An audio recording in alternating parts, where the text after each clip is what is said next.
Alright, here's 10-2, day 3.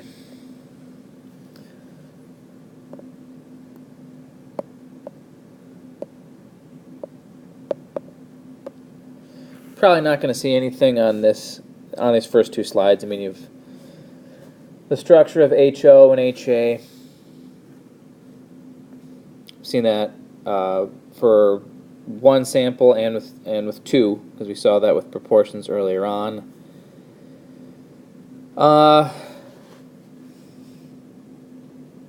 Test statistics going to be a t value or a t-score. We've already been aware of that with means. Degrees of freedom will be a thing. Normal condition is going to move from 10 successes and 10 failures just to a sample size of 30. But that's really about it. This one, it's another one with data from a project. They hit the magic sample size of 30. This would be a pretty brutal one to do in data mode. I mean, we could do it.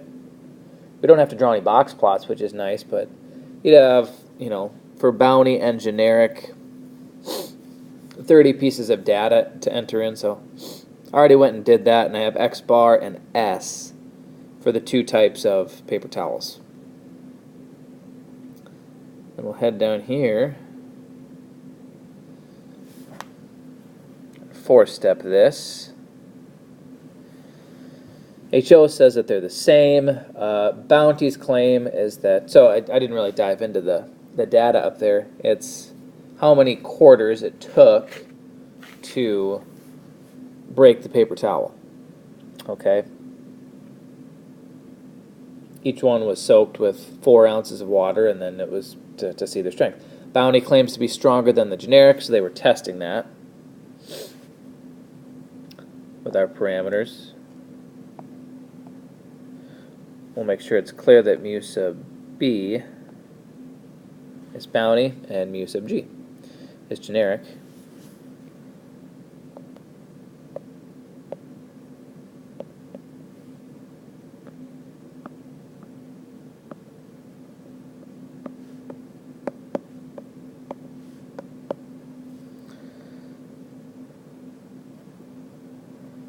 We have 2 simple random samples of 30 paper towels.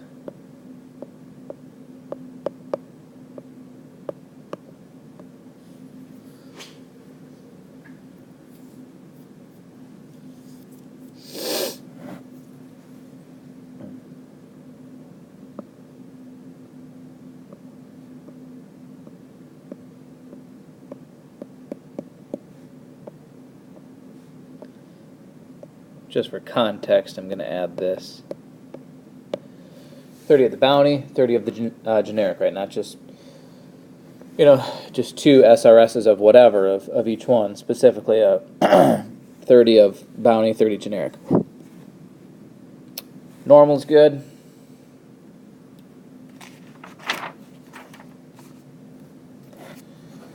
So we'd be down here with our t-score.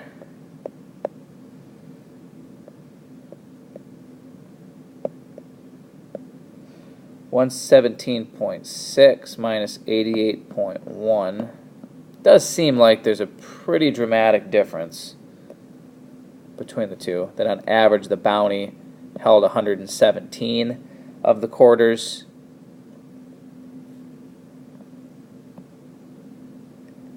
And the generic only held 88.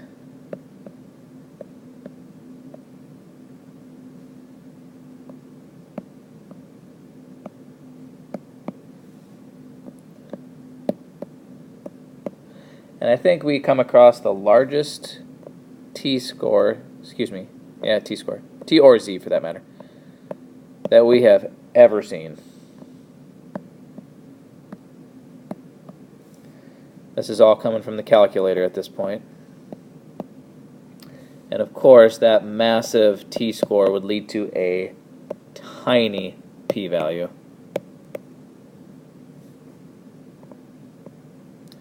Which is pretty clearly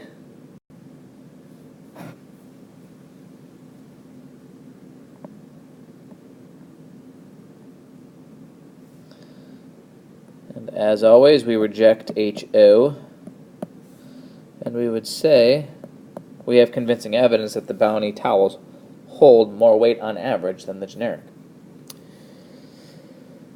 Really strong evidence, actually.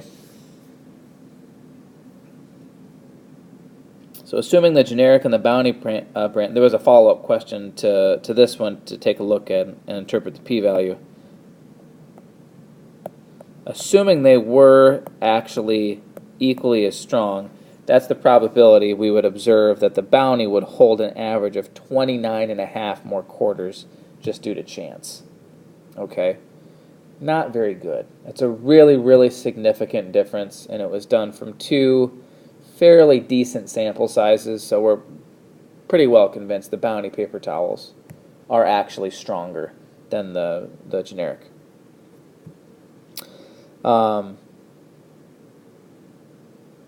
It's got basically, I mean, every part we've seen before with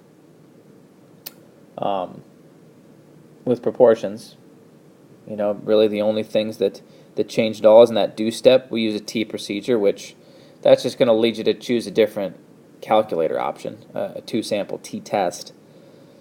And then, of course, your normal condition for the samples to hit at least 30.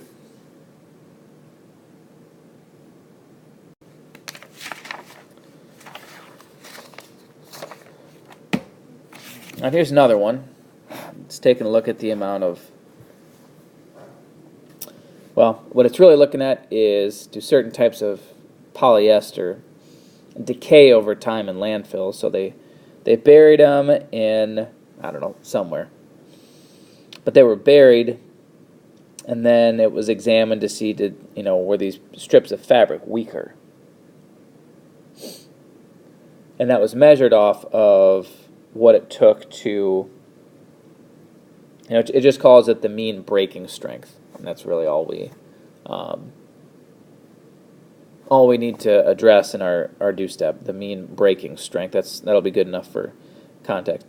But if the breaking strength was lower, it means that to some extent the strip of fabric was breaking down, and that's why it was weaker.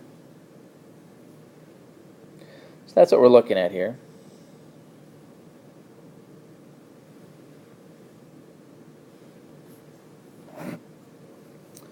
So for the two amounts of time were 2 weeks and 16 weeks. And so for HO, I'm going to say mu sub 16 minus mu sub 2 is 0. And then HA would say mu sub 16 minus mu sub 2 would be less than 0. Okay? I'm expecting the strips that have been buried for 16 weeks to have a lower breaking strength. They're going to be easier to break because they're more decayed. They're more broken down.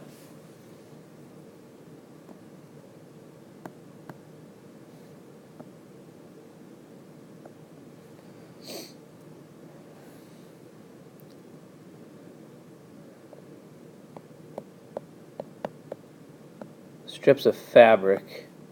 Make sure you read closely on this one.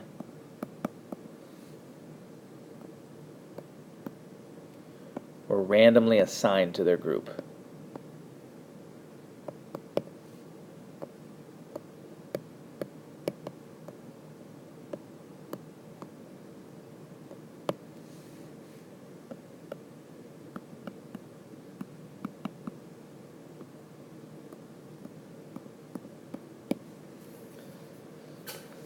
Always look carefully for that one in a two sample or a two proportion. We've seen it with both.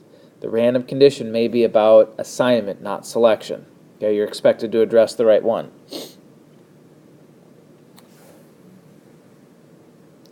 For normal, we'll just say that both samples are small.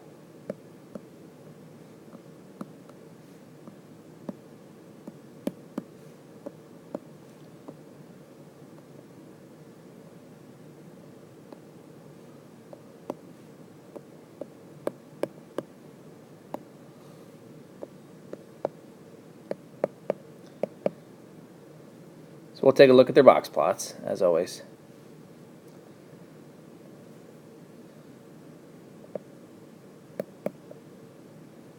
Obviously, I can't do it here. I will at some point in class. I may have already. You can set your calculator so you can do both box plots at the same time. You should learn how to do that. It's helpful.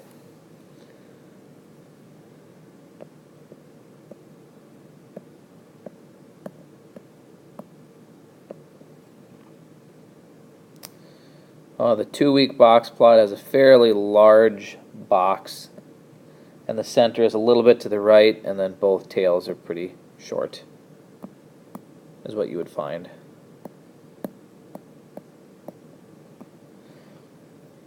Whereas the 16-week has a box that's about the same, the center's a little bit to the left, and then the right tail is a little bit longer.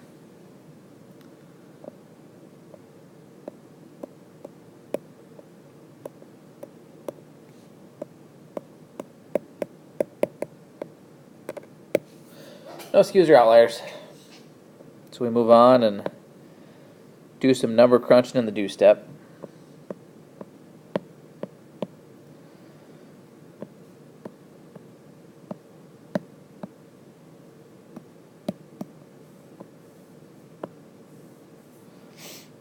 There's the difference. You did not see those numbers because when it comes to the calculator, this would have been a data mode. You'd have just entered those two pieces of data in list 1 and list 2. Negative 0.99 degrees of freedom uses that same fancy formula, but the calculator displays it, so just copy it on down.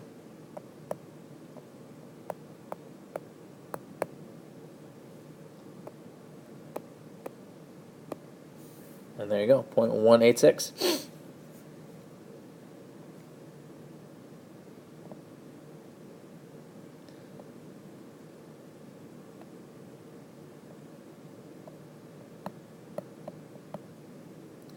Our p-value is greater than 0.05, which means we will fail to reject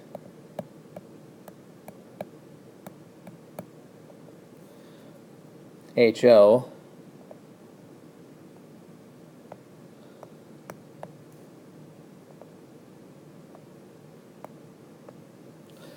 run out of space there. We do not have convincing evidence there's a difference in the actual mean breaking strength of polyester fabrics that is buried 2 weeks to 16. Okay, there was a little bit of a difference. It looks like the mean breaking strength at 16 weeks was about 7 units lower. But from our test, that was not determined to be enough to be significant. Is that decrease just due to chance, or is the fabric actually getting weaker?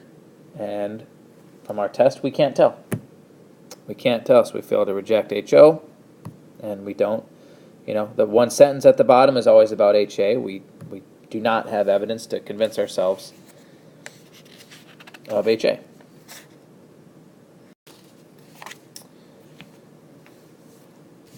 Basic things about using T procedures. We've seen that you don't have to use 2 sample sizes that are the same, though it's preferred. If the calculator ever asks you about pooling, say no. We'll come back to it again and again. There's one and only one case where we pool the data together, and that is in a 2 proportion Z test. Okay, that's the one. If it's not that particular case, you don't do it. We just saw there on the third one, it works well for random assignment. And I'm going to show you more about this one. Can be really tricky right here. Do not use 2 sample T procedures on paired data.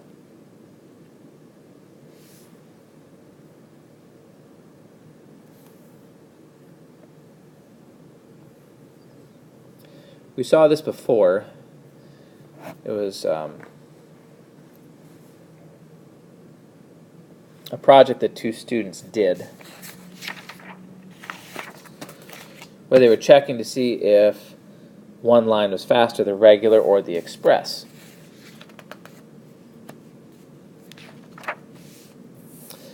And the first thing we did with this data is we said, all right, we'll do mu sub d, right? That's going to be the true mean difference.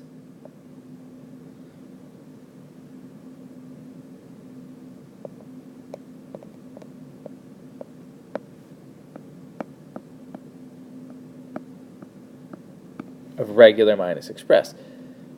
Right, so for the first one, the regular time was, and they checked out the same items, it was 342 minus 347, or 337, and we get 5.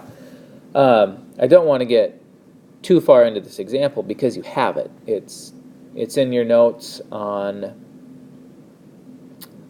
9.3. I don't remember which day, but it's probably the second, because I think we did it towards the end. But you had to go through and find all of these differences. Okay, and then you did a 1. This is why I'm bringing it up. You did a 1 sample paired t-test. That was easier to identify then because you didn't know any different as far as a 1 sample or a 2. Now you've seen 2, and you see the lists, right? Those 2, you had to get all the data for the regular and then the express. But the data's paired together, right? To get that 5, we had to look and see, okay,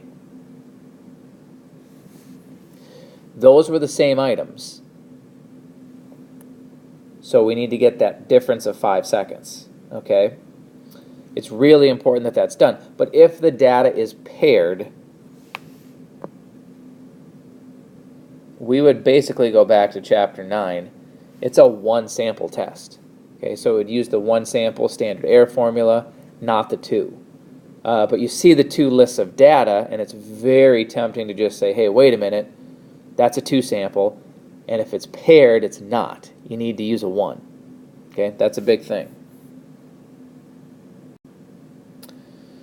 Nothing there. This, I just want to mention now, I'm going to come back to this in class at some point. There is a feature on the calculator I'm going to show you where you can go t-score to p-value. It's kind of like a normal CDF, but it works for t-scores. I'll show you that in class.